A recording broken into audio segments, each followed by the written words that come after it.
हाय friends, मैं Meena Pandey. Welcome back to my channel serve with love.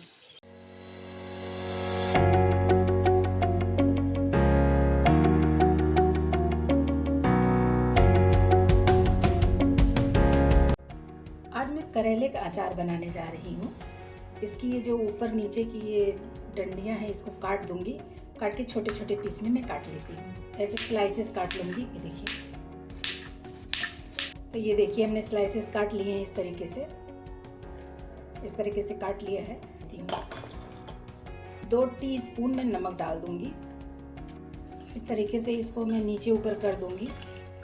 इसको मैं इस तरीके से ढक के 15 मिनट के लिए ऐसे छोड़ देती हूँ। ढक दिया था, ये काफ़ी पानी छोड़ दिया है, मतलब जो इसका कड़वापन है वो कम हो जाएगा। तो अभी मैं इसमें 2 गिलास पानी डाल के इसको अच्छे तरीके से धो लेती हूँ। इसको मैं अपने इस छन्नी में छान लेती हूँ।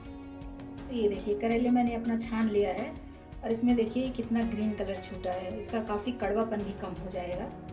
तो इसी पे मैं ऐसे 2 मिनट रख देती हूँ, पानी इसका झड़ जाएगा। पंखे के नीचे मैं एक ऐसे कपड़ा बिछा के और इस पर एक एक करेला इस तरीके से फैला के रख दूँगी। 1 से 1.5 घंटे के लिए मैं इसी तरीके से फैला देती हूँ। इसका पानी सूख जाएगा। मसाले ले लिए हैं। ये 1/2 टीस्पून मैंने मेथी लिया है, 1 टीस्पून सौंफ है, 1 टेबल स्पून जीरा है, 1 टेबल स्पून पीली वाली सरसों है और 1 टीस्पून अजवाइन है। ये कढ़ाई में डाल के मैं थोड़ा सा इसको रोस्ट कर लेती हूँ। इसमें से खुशबू आने लगे तो मैं गैस बंद कर दूँगी। तो ये करेला जो हमने सूखने को रख दिया था 1-1.5 घंटे, इसके पानी सूख गया है। कच्चा आम है, इसको काट के इस तरीके से छिलका उतार लें। ये छील लिया है, इसको मैं ग्रेट कर लेती हूँ। तो ये देखिए मैंने ग्रेट कर लिया हमको। इसमें मैं 1/2 कप सरसों का तेल डालूंगी। गरम हो गया है। इसी में मैं 1/2 टीस्पून हल्दी पाउडर डाल देती हूँ। 1/4 टीस्पून हींग डालूंगी। गैस को बंद कर देती हूँ।